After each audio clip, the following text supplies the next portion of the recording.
मन के जख्मों पर मरहम कौन लगाए, जमाली सरहद के उस पार बैठी आज के दिन जमाल की कलाई कौन सजाए। नमस्कार साथियों, मैं हूं भरत जांगीड़ और आप देख रहे हैं द खटक। 4 भाइयों की इकलौती बहन शादी के बाद पूरे परिवार के साथ पाकिस्तान में बस गई। रिश्तों का रास्ता तो कुछ ही सेकंडों में भाई बहन को मिला देता है, लेकिन 2 देशों के बीच स्थित तारबंदी ने भाई बहन को इतना दूर कर दिया है कि 40 वर्ष से 4 भाइयों ने अपनी लाडली बहन को नहीं देखा। मुस्लिम समुदाय से ताल्लुक रखने वाले बूटिया निवासी हाजी जमाल खान बताते हैं कि हम हिंदुओं का त्योहार उनके साथ एक जाजम पर बैठकर भाईचारे से मनाते हैं, लेकिन वर्ष में एक ऐसा त्योहार भी आता है जो मन में भारी जख्म दे जाता है।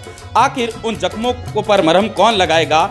लाडली बहन सरहद के उस पार बैठी है, हम भाइयों की कलाई कौन सजाएगा? ऐसी ही पंक्तियां उनके कटाई चढ़े होठ और झुर्रियां पड़े मुंह के बीच आंखें बताती है। देखिए हमारी सहयोगी आयुषी विजय वर्गिया द्वारा बनाई गई एक खास रिपोर्ट। रक्षाबंधन का ये पावन त्योहार जो भाई बहन के प्यार का प्रतीक है, आज रक्षाबंधन से जुड़ी एक ऐसी सच्ची कहानी आपको बताते हैं। वाकई में कई लोगों की जिंदगी का हिस्सा है, या कहें कि कई लोगों की जिंदगी में इस तरीके का दौर है कि वो अपनी बहन से मिलने को लेकर के तरस जाते हैं। आज हम जब बूटिया गांव यहाँ पर पहुंचे तो यहाँ पर हमारी मुलाकात इनसे हुई और इन्होंने बताया कि एक मुस्लिम परिवार से ताल्लुक रखते हैं, पर रक्षाबंधन का त्योहार ये भी मनाते हैं और कौमी एकता का संदेश ये देते हैं। सबसे पहले आपका नाम मैं जानना चाहूँगी। मेरा नाम वैसे जमाल खान है, लेकिन हम हज जाके ना इसलिए साथ में हाजी जोड़ देता हूँ। हाजी जमाल खान। हाँ, हाजी जमाल खान जी, पूर्व सरपंच बूटिया और वर्तमान सरपंच पति।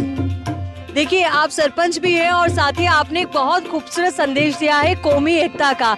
आपके यहाँ पर चाहे कोई हिंदू हो चाहे मुस्लिम हो, सारे त्योहार सब मिल बांट कर सेलिब्रेट करते हैं। चाहे घर में शादी का फंक्शन हो या फिर कोई और काम, सब लोग साथ में रहते हैं हर सुख दुख में। जी, हम ऐसा है कि हम यहाँ काफ़ी सदियों से रह रहे हैं। मेरे पिताजी ने मेरे को बताया कि हम करीब 10-11 पीढ़ी से यहाँ रह रहे हैं हिंदुस्तान में। हाँ, तो हमारे यहाँ हिंदू मुस्लिम या कोई भी जाति विशेष हो उसका अलगाव नहीं है, क्योंकि हम जब शादी विवाह होते हैं तो भी हम साथ खाना पीना खाते हैं, एक दूसरे को दावत देते हैं, आते जाते हैं। और त्यौहार आते हैं जैसे दीपावली है, होली है, अन्य जो भी पर्व है, रक्षाबंधन वगैरह है, तो उसमें भी हम लोग उन हिंदू लोगों के परिवार में जाते हैं। रक्षा राखी हम भी ले जाते हैं, वो भी हमारे बांधते हैं। और जब हमारी ईदें होती है, ये ईद उल अज़हा है, ये रोज़ा ईद है, ईद उल फित्र वगैरह है, तो इसमें लोग भी हम इनको बुलाते हैं। ये बिना बुलाए भी हमारे यहाँ इस त्यौहार में शामिल होते हैं। बाकी रही बात है विवाह शादियों में भी हमारा एक दूसरे का आपसी भाईचारा और आपसी एक दूसरे असमंजस्य बहुत अच्छा बना हुआ है। यानी कि सुख दुख में एक दूसरे के साथ हमेशा खड़े रहते हैं और कोई भी त्योहार हो सब मिल बांट कर सेलिब्रेट करते हैं। बिल्कुल, कोई भी कभी ऐसी कोई समस्या आ जाती है, हमारे जैसे बड़ा गांव है, आज तारीख में करीब 300 परिवार यहाँ रह रहे हैं, जिसमें 60 परिवार हम मोमडन हैं, 240 परिवार हिंदू हैं। जो भी एससी के लोग हैं जो 71 से यहाँ आए और इनको 78 में भारत की नागरिकता मिली, उसके बाद में इनको 80 में जमीन अलॉटमेंट करवाई। उस समय मेरे खुद के पिताजी जिंदे थे, जो पूर्व सरपंच थे, जो 4 बार निर्विरोध सरपंच रहे थे, उन्होंने शरणार्थी शिविरों से उनको ला करके यहाँ जमीन, जो हमारे रिश्तेदार पाकिस्तान चले गए उनकी जमीन पीछे रही थी, वो उनको दिलाई। क्या बात है, बहुत खूब। और मैं आपसे ये भी जानना चाहूंगी हाजी जी कि जिस तरीके से यहाँ पर ये पूरा गांव तो आपका परिवार है ही, पर आपके खुद के परिवार में कितने सदस्य हैं? हमारे परिवार हम 4 भाई हैं। और बहन? हाँ, बहन एक ही है। बहन एक ही है। अभी फिलहाल कहाँ है वो? अभी मेरी बहन एक है जिसकी शादी हुई थी लखड़ीआड़ी में। मेरी खुद भी शादी वहाँ हुई है। वो मेरे ससुराल वाले, हम आपसी करते हैं ना, साटा करते हैं, जिसको हमारी भाषा में साटा कहते हैं, आपके पता नहीं क्या कहते हैं। तो उस समय मेरी वहाँ शादी हुई थी, मेरे घर वाली तो हमारे यहाँ रह गई और मेरी बहन का जो ससुराल था वो पाकिस्तान चला गया। उनके साथ मेरी बहन चली गई। 45 साल से बाद में मैं वहाँ गया मेरी बहन को 2006 में मिलने, जब अपनी ये भारत पाक समझौता ट्रेन शुरू हुई थी। उसमें उस समय आप बहन से मिलने गए। कितने सालों बाद बहन से मुलाकात हुई थी? मैं मिला करीब 40 साल बाद। 40 साल बाद, बहुत एक उम्र का अंतर होता है। 40 साल बाद बहन को देखा तो क्या? मेरी खुद की भी ये दाढ़ी सफेद सी हो गई, कुछ चितकबरी, और बहन भी बेचारी मेरे को बुढ़िया लगी, क्योंकि उम्र से मेरे से 2-3 साल बड़ी है। वैसे ही मैं उसके पीछे का हूँ। मेरा नाम है जमाल और मेरी बहन का नाम जमाली, अरे वाह। तो जमाली के जोड़े का नाम मेरा रखा जमाल। देखिए जमाली जी जमाल जी से दूर हो गई। और जमाल जी देखिए तब तो चलो 2006 में जब आपने बहन को देखा होगा मन में एक सुकून जरूर मिला होगा। बस सुगन क्या, मैं वहाँ गया था, मेरे बिछड़े हुए जितने भी रिश्तेदार मेरे को मिले, चाचे मामे कोई भी मेरे रिलेटिव इस भारत को छोड़ के वहाँ चले गए, तो उनसे मेरी मुलाकात हुई तो मेरा 5 केजी वजन बढ़ गया। हकीकत में 62 केजी जोधपुर की रेलवे पे तौल करी थी और वापस आ उस समय मेरी वही तौल मैंने करवाई, 76 मेरा हुआ वजन। क्या बात है, यानी कि वजन बढ़ा कर आए और ये वजन बढ़ा था बहन से मिलने की खुशी में।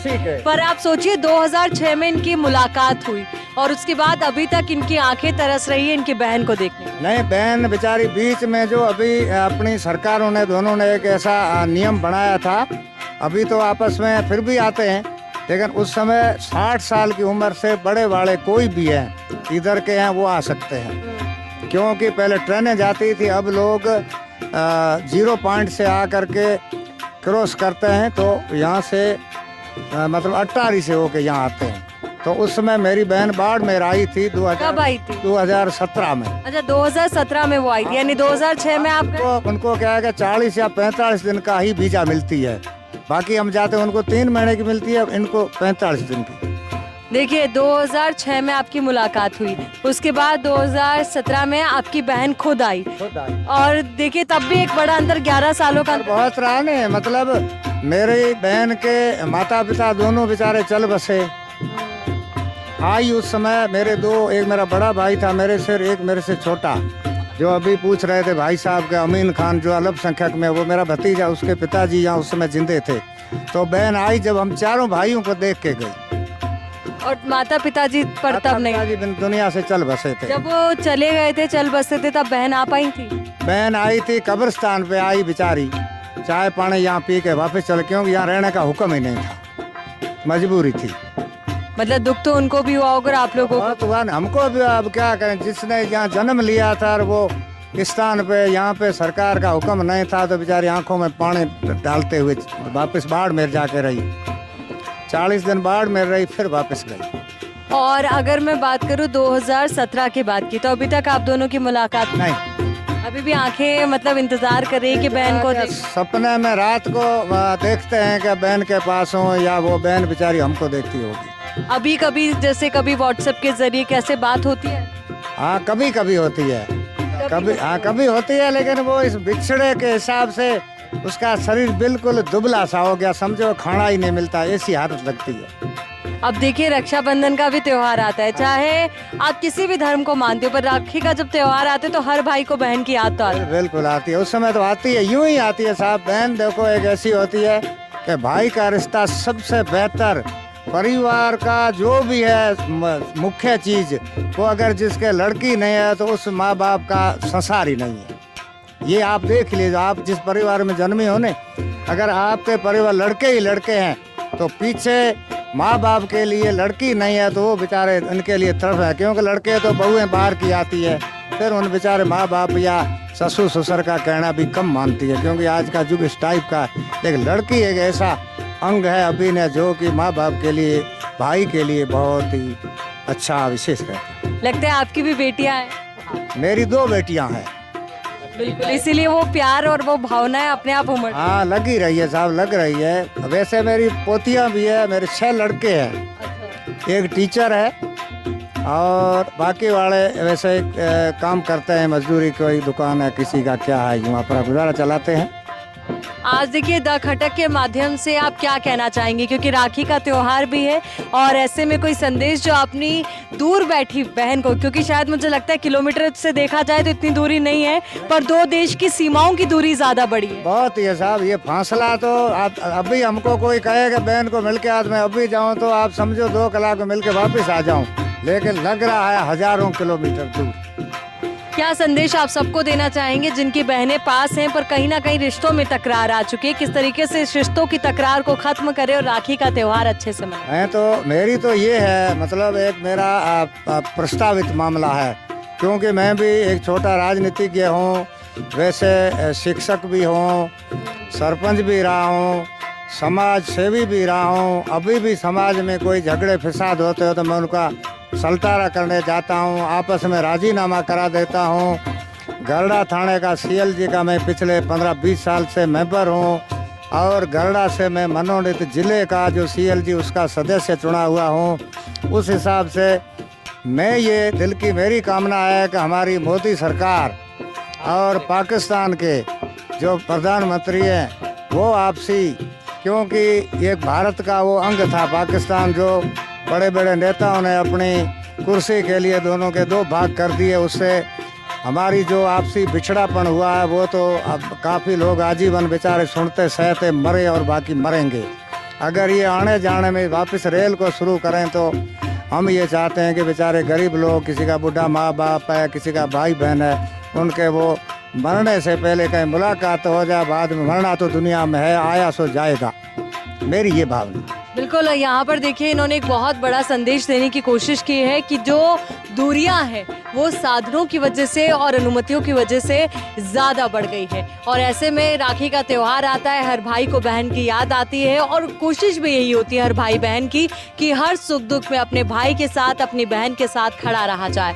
पर यहाँ पर दूरियां बहुत ज़्यादा है और इनकी उम्मीद है सरकार से, मोदी सरकार से, केंद्र सरकार से कि ये दूरियां कम की जाए और जो ट्रेन संचालित की जाती थी उसे सुचारू तौर पर चलाया जा सके। आपसी रिश्तों में जो है दोनों देशों में मिठास आए, अमन चैन कायम रहे, और हम भी यही उम्मीद करते हैं कि दोनों देशों में अमन और चैन कायम रहे, क्योंकि कहा भी जाता है कि अगर भारत और पाक अलग नहीं हुए होते तो आज सबसे बढ़िया अगर क्रिकेट टीम भी होती तो वो इंडिया की होती। और यही वजह कि आज लोग भी चाहते हैं कि दोनों देशों में जो आपसी सद्भाव है वो कायम रहे, ताकि इस तरीके की घटनाएं ना देखने को मिले, लोगों को अपनों से दूर ना होना पड़े। अपने साथी वीडियो जर्नलिस्ट भरत के साथ मैं आयुषी विजयवर्गीय, द खटक, बाड़मेर।